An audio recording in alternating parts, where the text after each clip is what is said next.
Hi, Anne. Hi. Let me just say got it. Okay. How are you? I'm doing fine in this stormy, seems like we've had storms every day now for about a week, but it's kind of fun. It is kind of fun, but if you do hear a very loud sound and see me jump 3 feet in the air, you'll know it's happening. Okay. So here we are again, a post Zoom recording, kind of Mhm. post meetings responses. I want to hear. We talked a little bit after the meeting yesterday, but I always like to hear what happens, the 24 hours after when it has time to sit. I know I always feel the meetings always inspire me, get me thinking deeper about things. So I'll just start by saying, for anybody who might watch this who didn't attend the meeting, that every month we host meetings to support mostly vegan people in their interactions and communication and authenticity out in the world that is largely non-vegan. And it's partly, there's some education to it, and then there's a lot of just support and Mhm. encouragement. And the topic for last night was holding space as a form of advocacy. And some of the things we talked about, which we'll get into, is that element of becoming vegan that really includes not just knowledge, not just a support system, but empathic maturity. And how that's not something you can really convince somebody of. Like, you can't convince somebody to be more mature, more empathic. They have to grow into that. And how what I meant by the title of holding space is that, sure, we can answer questions that we can just answer honestly and directly. We can respond to comments, but then really just being present with someone as they maybe think of something in a different way and mature and grow their empathy. We help them grow their empathy. Well, Um, what I so really liked about the term, which I only heard about maybe a day or two ago because you came up with this, which I just thought was a beautiful term. What I heard you saying is that you have um, experienced your development, and that was what had you come up with this term, that you had matured in your empathy. And absolutely.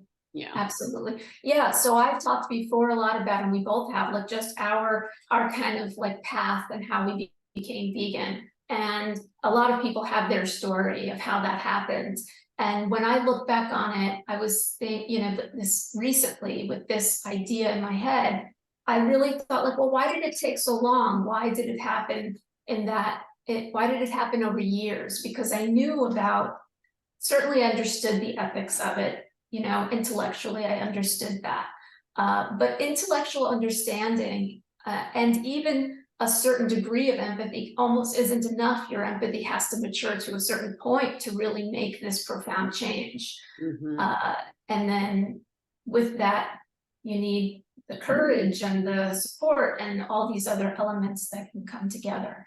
Um, Yeah, you're just saying that was interesting because I started to kind of go inside as I was listening to and thinking, okay, so what is that shift?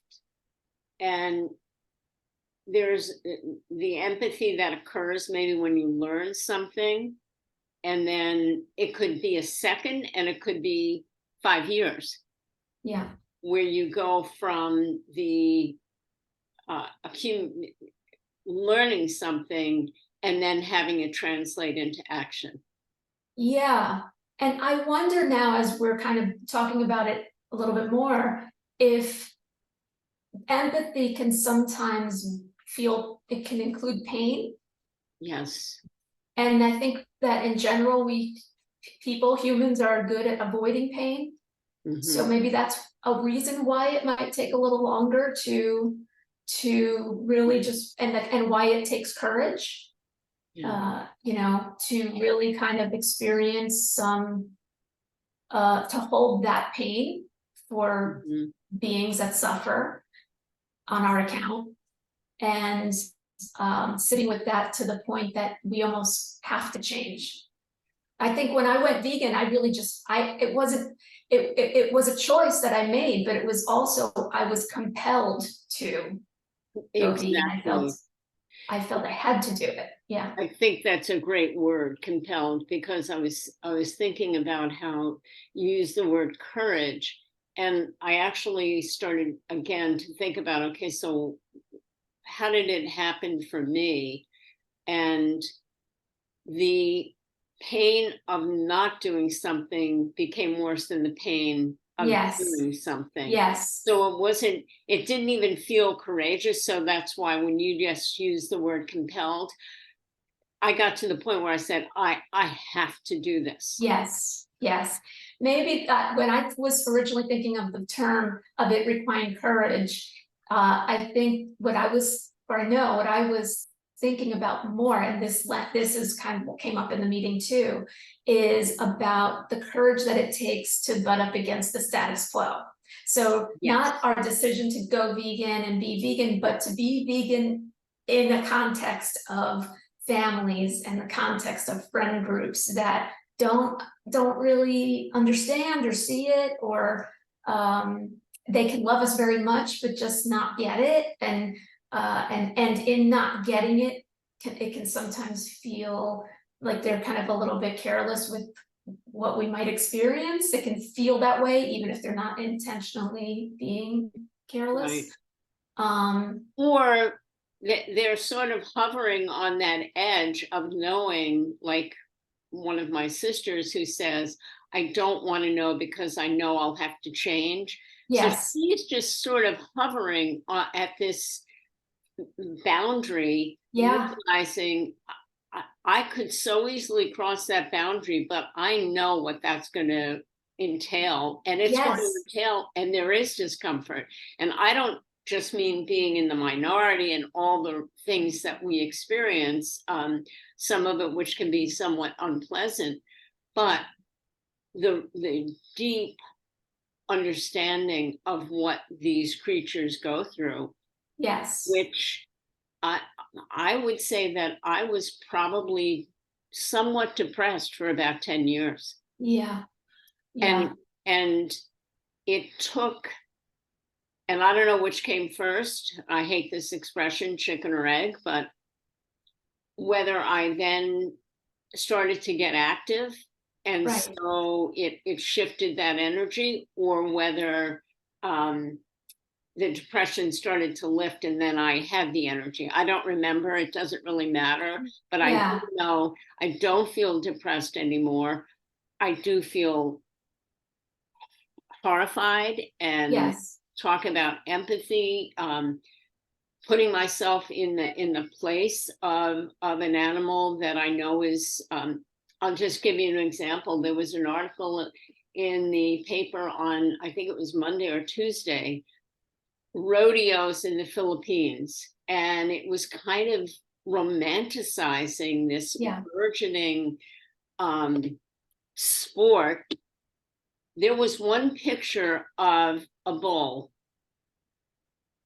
It was so painful looking at this bull's face, clearly terrorized, and all these young people around the bull laughing and smiling and Yeah. grabbing its legs and its tail. And I looked at it and I just thought, and I actually sent an email to the reporter Yeah.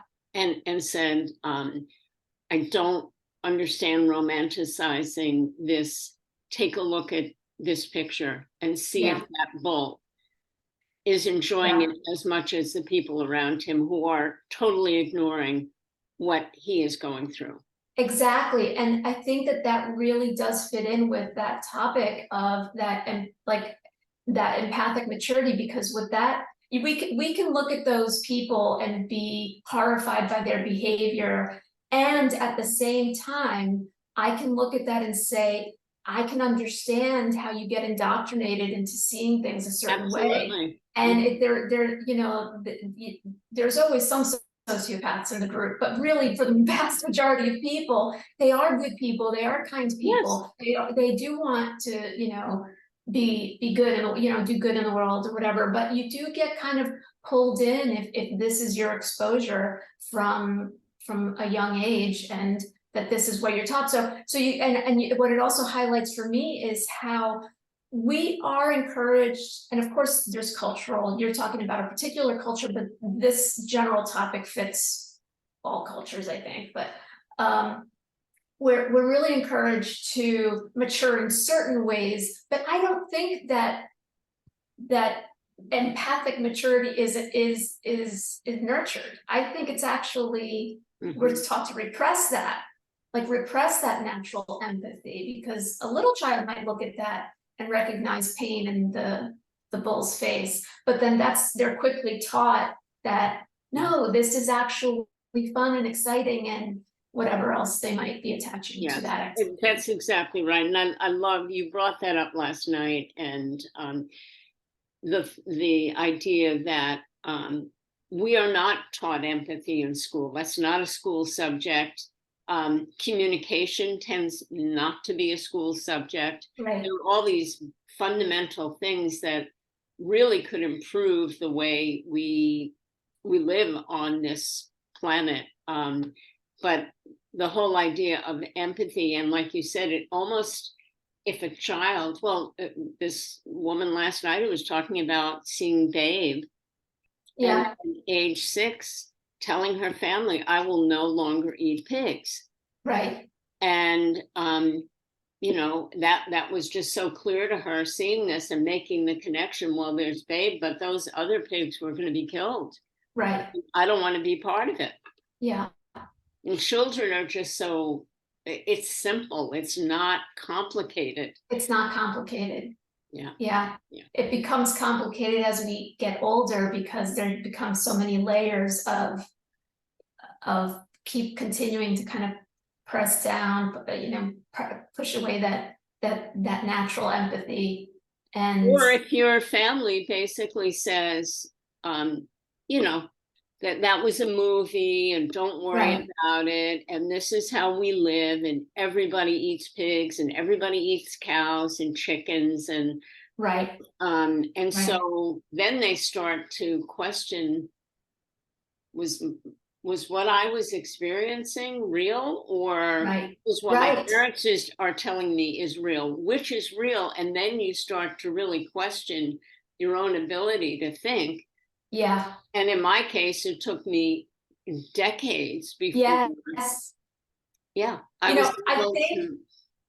think you just made me think of this, that in a way it's a form of gaslighting, but I think true gaslighting has to involve intent. I don't think there's typically intent. No. I think it's just they were indoctrinated into the same way of thinking, and they're just it's become this tradition of passing along these ideas.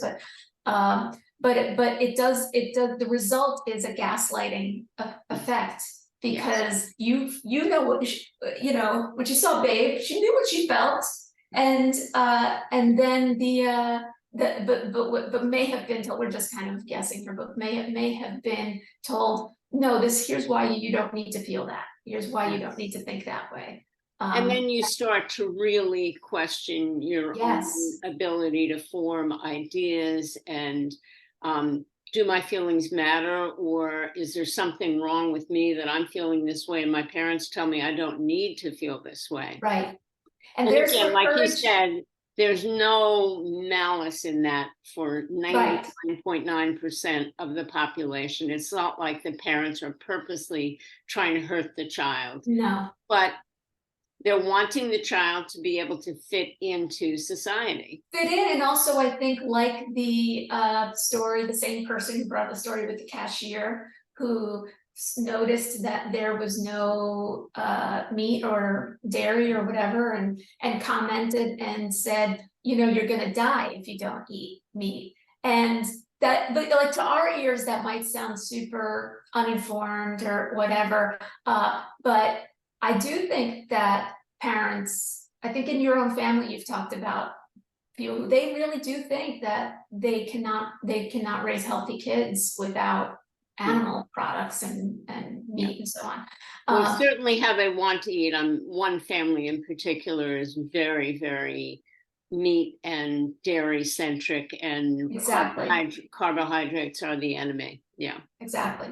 So there's all sorts of ideas out there, and it's hard. So this is that's where there is some educational component that and that reminds me of what came up in the meeting, since we're doing this synopsis of the meeting of so this to the person who brought that up was like it was so annoying, it was such a stupid statement, and they had this reaction, which I think we've all experienced at one time or another.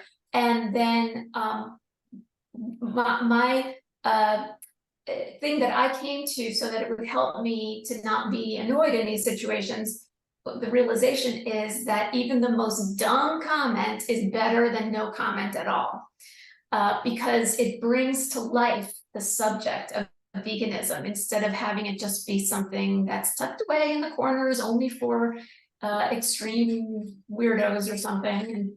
And we get to it brings it to light, and it offers an opportunity. And what could she have said in that moment would have been maybe like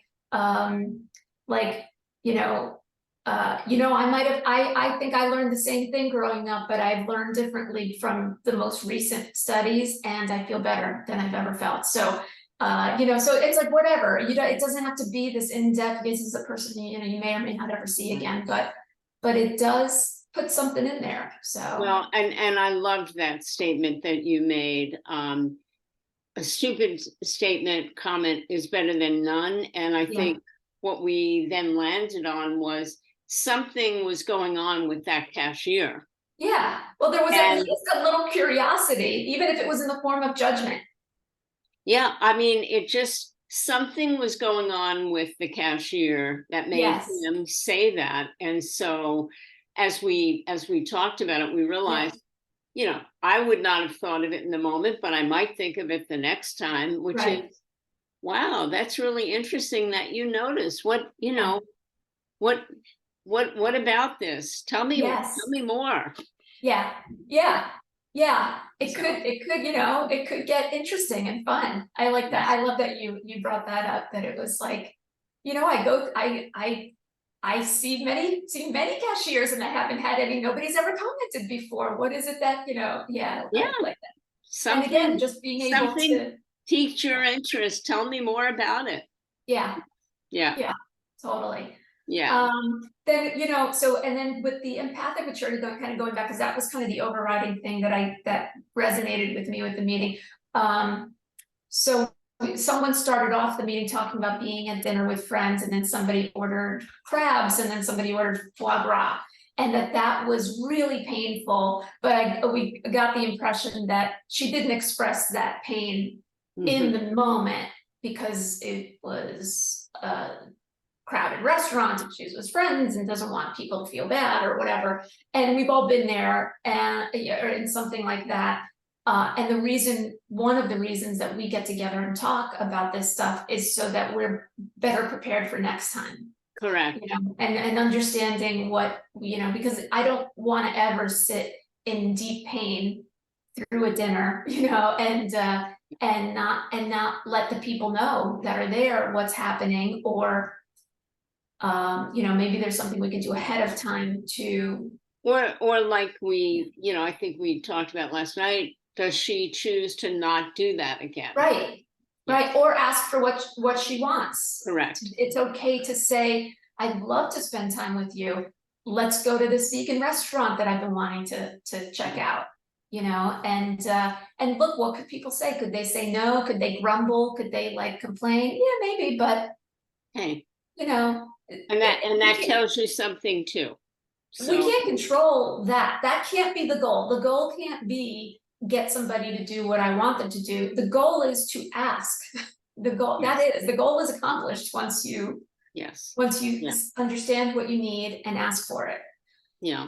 So I think the meetups that we do are practice sessions. Obviously, there's no way that we can anticipate everything that comes down the pike, but it's a way for, and I always learn from what other people have experienced and vice versa. And it's a way to sort of, okay, now I've got that kind of tucked away in my brain, and maybe Right. the next time something like that happens, I'm going to be a little quicker to be able to Yes. come up with something that will feel genuine, but not just keeping silent, which Yes. is my default, is to be silent. Yeah, and because we're in this extreme minority, I think a lot of us have that Mhm. tendency. So we're kind of giving voice, not just for the sake of animals and wanting to bring this topic to life and you know, helping other people maybe grow, for creating that space where they can grow empathically by experiencing our empathy, by sharing our empathy. So Mhm. when we say to somebody, you know, I really want to enjoy your company. When we're in a place where you're eating something that's an animal, I get really distracted because I feel so painful. It feels so painful to me. You know, that's, we're sharing our experience of empathy with them, and that is part of what helps people grow. You know, grow their own empathy, because they might Well, think of it, they have never thought of it that way. You know? yeah. So I think this is a good Yes, we story, try to keep and these short, but then you know, we get going. no, I Yeah. think it's great. I thought last night was wonderful. I came away feeling nourished, inspired. It was really, Yeah, and me I too. thank the women that joined us, and Yeah, I look forward to our next one. And I think we have some ideas for some topics for the next one, which I think one of them is, how did you put it again? There's no, uh, even oh, the about most the, stupid comment is better than no comment at all. yeah, I yeah, would love, I'd love us okay. to maybe do a little meet up on that. I think that sounds good. Great. That sounds great. Thank Okay, you, thank you Anne. so much. Okay, bye.